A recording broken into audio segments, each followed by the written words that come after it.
Kindy Rockstars.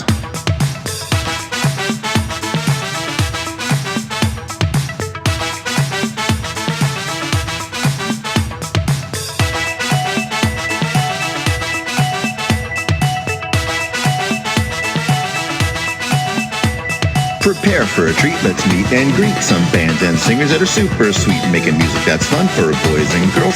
Help them learn about this great big world. Fun for the family, yes it's true, your kids will love it and you will too.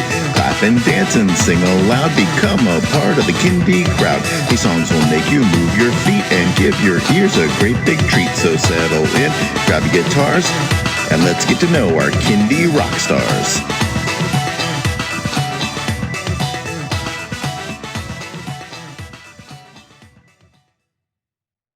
Hello everyone, and welcome to Kindy Rockstars. This is the show that gives you the stories behind the songs from some of the best bands and singers that are making fun, informative, educational, catchy, and occasionally silly songs for children and families. I'm your host, Patrick Adams, and each episode of Kindy Rockstars will feature an artist and a featured song. So let's get to this week's show.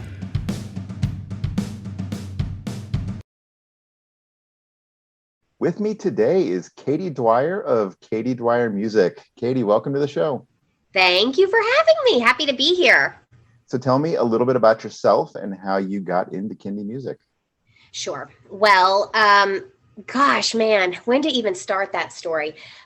I think I really, truly got into Kindy music when I had my own daughter, Hazel. That being said, I have worked with children my entire adult life. When I was in college, I did a lot of performing on stage. I did a lot of dancing, a lot of singing. I decided that I was going to be a big Broadway star. I moved to the big city and just, hit it big. And so I was really quick to connect with a family who needed a nanny out in Westchester.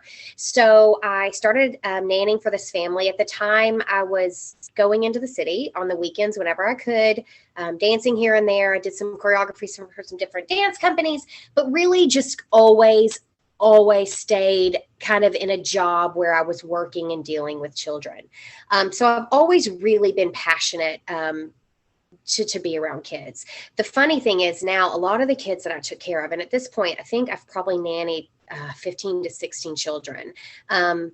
Two just graduated college from musical theater departments at as a Sooner and at Penn State. So very reputable companies. And I have my last kid I took care of up until even my daughter was born is filming the ABC show, The Wonder Years right now. So did a Broadway stint, and I always played the piano and worked with these kids and did music with these guys. So, I do kind of feel this sense of pride and joy that they pursued music and theater in their adult lives and really, truly are all pretty successful.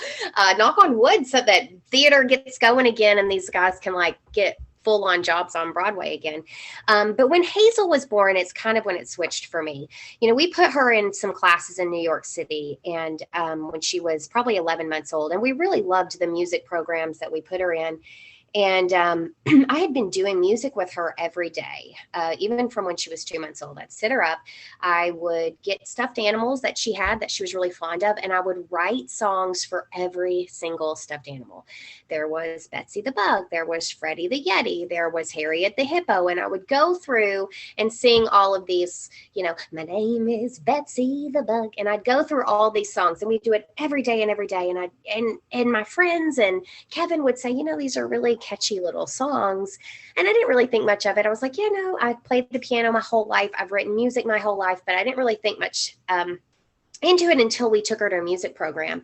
And the more I started talking to moms and parents, the more I started realizing that for those of you listening, if you are not familiar with New York City in terms of what it costs to raise a kid in New York City, this is what I can tell you. New York City will give you some of the most amazing programs, classes you can imagine. They're awesome. That being said, they come at a cost. So everything you do is just really expensive. And as much as we loved the music program she was in, I had this really overwhelming sense that not everyone would be able to afford to put their children into such a program. And, you do that. And then I thought, well, what if somebody wants to do music and they want to see if they will love dance and they want to see if they love guitar? How can these families afford to do all of that and then put them into twos programs? And it just became so overwhelming to me that I went home and I said to my husband, I think I can do this. I think I can create a reputable competing, and by competing, I just mean financially, music program that is clever and fun and smart and educational at a fraction of the cost. And I get a lot today from people like, you can charge way more than you do. And I think I know that, but it's just never been my mission. I really want to provide people music, and I want people to experience that, and I want children to experience that. And so I do have a financial promise. Like, if anyone is legitimately going through any hard times, just talk to me and we will work something out, because I really feel like every kid needs to experience music at a young age in their life, because it's just so vital for their developmental growth. But that's when I sat down and decided, this is what I'm going to do. How can I, though, make my music program different from every other program in the city? And the way that I was going to do that is, I know I'm going to write all the music and it's going to be mine. So I sat down one night. This is a true story. One of the songs that we're going to listen to today, I sat down one night and I thought, okay, I need a theme song. I need a song that I can start every class with. And here's the deal. Every single song we do in my class or on my album has some, and eventually, hopefully, there will be YouTube stuff out that will help parents kind of guide their kids along with what to do in each song. But there is a purpose in terms of what each child is doing in the song. So I thought, I try to incorporate a lot of sign language. So I said, I'm going to write a theme song, and it's really just going to be about music and joy. And I'm going to incorporate two very simple signs that kids can communicate to their parents if they can't speak yet on how to communicate that this is the song I want to hear, or this is the song I really love, or I want to listen to. So I sat down and I wrote a song called Music Makes Me Happy. It is so simple. It is verse, chorus, verse, chorus. When we do one bit, we tap our knees and clap our hands. And at this point in class, every child and parent knows exactly what to do. And from that, it just kind of spiraled into this. I think that night I must have written 6 or 7 songs. Honestly, several of which are on my album, some that will go on future albums, but Zoom Zoom, Music Makes Me Happy, Jungle Safari. I sat down and just started writing. And that's kind of when I realized, I thought, well, my kid is the best person to test this on. So I started singing with Hazel, and I realized, well, these are pretty catchy. And, we're pretty lucky in that a lot of her best friends' parents are either Broadway performers or have been in the industry. And so I started singing some of my songs to those guys, and they were like, Katie, you got to do this. Like, you got to do this. We don't mind singing your songs. We don't mind listening to your songs. So that turned into, okay, I'm going to do it. So I sat down and I wrote enough songs to get me through what I would like a 45-minute music class. I recorded a lot of them on the piano myself. And then we would sing a lot of them a cappella. I did a trial class with a bunch of families as a tester. True story. I did it in the home of the daughter-in-law of, I'm just drawing a blank because here I am doing a podcast, and of course I'm drawing a blank. But anyway, he wrote Wicked and Godspell and all of that. So this is where, I'm sitting in this home and I'm thinking, this person's father-in-law, wrote these amazing Broadway shows. And everybody responded so fabulously that I put it into action. I started a music program.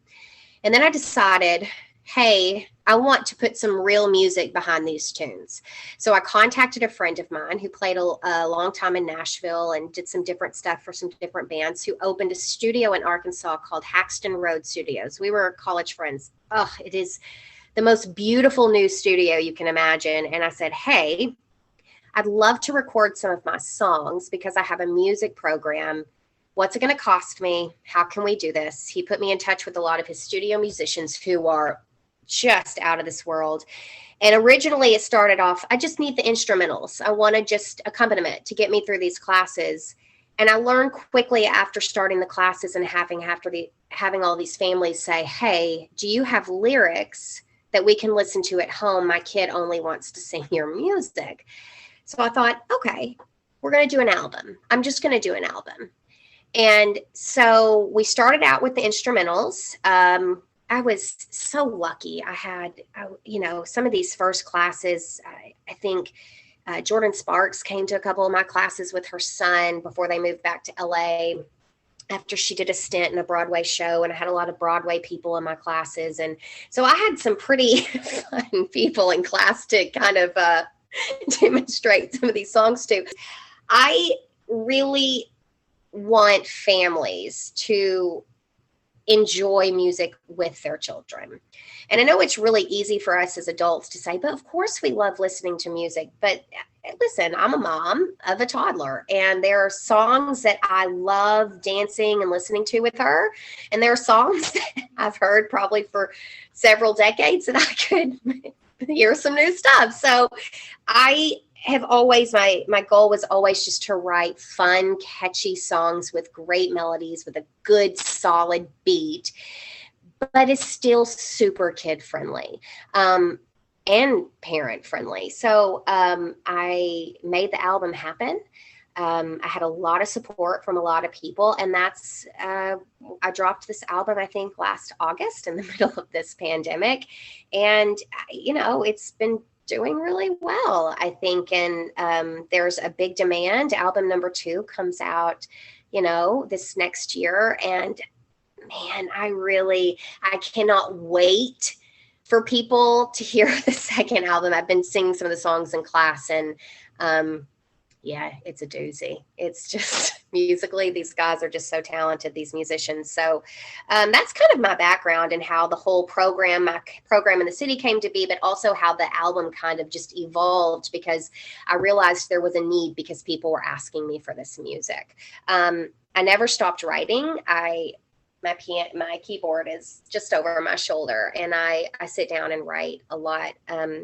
This new album has a song called Dino Stomp and Chomp. And I think I wrote it probably 4 days before I went down to record. I felt really passionate about having a dinosaur song. And I think it's probably going to be one of my biggest hits. So I'm always writing, I'm always creating. And I really work hard to write music that families can enjoy together. So that was how I kind of got into, being and wanting to be a successful children's artist. So I love the fact that early on you propelled kids onto artistic and musical careers. That's great. And the fact that that number is probably going to be exponentially higher as they came through your class. So you are propelling a new generation of future musicians. So that would fantastic. That would be a dream. That would be awesome. So how did you find the first album when you completed it? Did you say, okay, I can take a breath of fresh air, or I want to get into my second album now because that was so much fun? So all of that. I took a deep breath and I said, I did it. This is great. And man, for anybody, and I know so many people who listen to this blog or musicians who have interviewed with you know, there is something so powerful and magical about being in a recording studio, especially when you are in with guys that have toured with gracious knows who and are just so outrageously talented. I mean, these guys will chart my music, watch me play it on the piano. My pianist will watch me play it. He'll chart it in about 5 to 10 minutes. And then we gather around the piano and we sing through it with him on the piano. And then we talk as a group on what vision or we see, how we see the song going. And I kid you not, 5 minutes later, these guys are playing the most insane composition of one of my songs. I mean, the first time I did it, I literally was in the sound booth, like crying, because I was just like, blown away first by their talent, and two, just seeing a dream come to life. So there was a big breath of fresh air, like, oh my gosh, I can't believe I did this. Like, here we are. It's up. People can listen to it. But then you do catch the bug, and you realize soon that, like, while it might be new to some of your listeners, I'm hoping you guys, if you're listening today, you'll start listening to music. It might be new to you, but I've been singing it for, 2 years. So I get real, like, I need new material. I need new material. It's not as important for children. And I say that, and I try to tell my parents all the time, like, look, and they all know, because I have enough songs to get me through a couple classes. All the songs I do in class aren't particularly album worthy songs. And that's not that they're not great songs. They're more geared toward classes. And, but I say, like, kids really love feeling like they have control over something. And I don't mean that in a negative way. If we sing one of my songs and they know what's about to happen, they find power in that. And you can sense it. You can see the excitement in their face grow, because they know that we're going to sing X, Y, and Z, and this is the move they're going to do it in, and it really excites them. So I always tell parents, I'm like, listen, guys, after class, I know this might seem like we kind of stick to a structure and we're doing something kind of the same every week, but this is so vital to children because it gives them the opportunity to really focus in and learn something rather than just quickly moving on. So that being said, though, I find that it's just more fun for me and parents to kind of have a bigger repertoire, to kind of go through and mix it up more. Today I had a class in the city, and we did a song that we haven't sung for probably, 5 or 6 classes. And I could tell, like, everybody's like, oh, great. We haven't done this song in so long. And I'm slowly kind of introducing new pieces each week. But it's really nice to kind of introduce new music. So the next album will have 22 songs, which is quite bigger than this one. And then, listen, I could put down 28 new songs, if I'm honest. I have that much material, but, we'll save those for another day. And also it's expensive to produce an album. So you have to kind of pick and choose, but you do get the bug. I just basically always want to be recording. And there is something to be said about kind of waiting and letting one kind of set in before you're just pumping something else out. But I am so psyched for this new music because, like anything, as an artist, you also just evolve. And I love my first album. It's my number one baby, but man, I really love some of the music on this second album. And I love hearing from people that they're singing it when they wake up at 3 a.m. So that certainly makes me very happy to hear. But yeah, I'm ready to get back at it. I'm always trying to pump out music, and it gets tough. Like, you get stuck in these modes where you think, oh man, get out of F, G, C, and B flat. You got it, because you can get in a rut where you start thinking like everything's sounding the same. So sometimes you need a mental break. And, this second album, I thought, well, we're going to just hit it up. We're going to do some disco stuff. We're going to do some, so you get into different areas where you try things out and they just work. But I am ready to go. But I'm also excited for people who have not experienced my music to just enjoy this first album as well with their kids. Yeah. All right. Well, let's do it. Are you ready to get into a song? Yeah, let's do it. This episode's song is called Music Makes Me Happy. All right, Katie, tell me the inspiration behind Music Makes Me Happy. Well, Music Makes Me Happy was the very first song I wrote when I developed my music program and also decided that I wanted to really write and sing music for children. And I knew that I wanted something that that would be very interactive. So very simple sign language. We sign music and we sign happy. So every time we say music makes me happy, the children do sign language. I've been told a lot. I can't lie. I was told today, a child listened to this song maybe 30 times today. But children are communicating with their families that, are 12 months old, 13 years old, that they want to hear my song strictly by the sign language alone because they can't sing the words or say the words yet. So there's something really beautiful about incorporating sign language. But I knew I wanted my first song to just be about the basic joys that music brings to children. It is simple, it repeats, it's something that children can sing with. It's about the fact that as a grown up, when they sing with me, it not only is fun for them, but it brings me joy. We do a simple tap on our knees and clap during a beat song, but it's really just a joyous tune to kind of open class, and also just to kind of open the album up to just, here it is. This is music with our kids. Let's be happy. Let's have fun. A little tidbit, a little insider on this song and what it sounds like on the album. This was the very first song I recorded. So like anyone, listen, guys, it doesn't matter how many times you sing on stage, you get nervous. So I hear nerves on this song, which makes me laugh because no one else is like, oh, we don't hear that. But I hear a big difference between this one versus album number 2, or like my 15th song. But it's just a joyous tune, and I really hope that families will do the sign language together and just have fun listening to it. All right, well, let's get into it. Here is the show opener. Music Makes Me Happy. Katie Dwyer Music.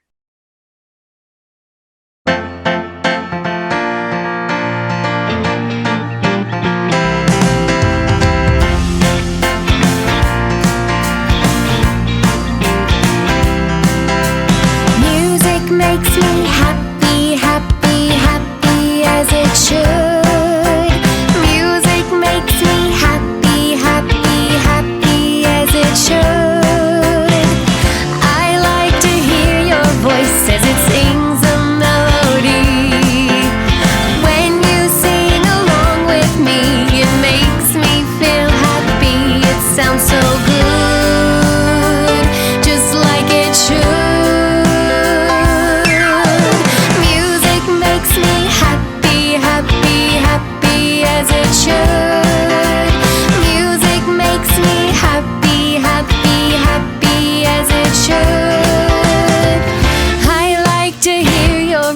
As it sings a melody.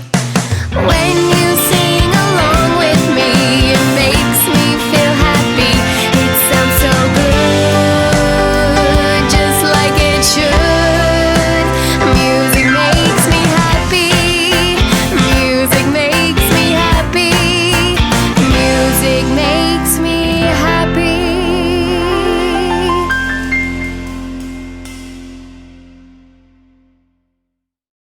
That was Music Makes Me Happy by Katie Dwyer Music. All right, Katie, tell everyone where they can stream and download that song and where they can find you on social media. Oh man, you can find me on social media at Katie Dwyer Music. There it is, Katie Dwyer Music. You can stream this song on almost every streaming service, Spotify, Pandora. You can buy the album on iTunes. You can buy the album on Amazon. Pretty much if you can stream it, it's going to be there. So just make sure to put in your search Katie Dwyer Music, and you'll see my bright album pop up, and that is where you want to go. Well, Katie, thank you so much for doing the show. Oh, it's a pleasure. All right, I'll talk to you again soon. Thank you.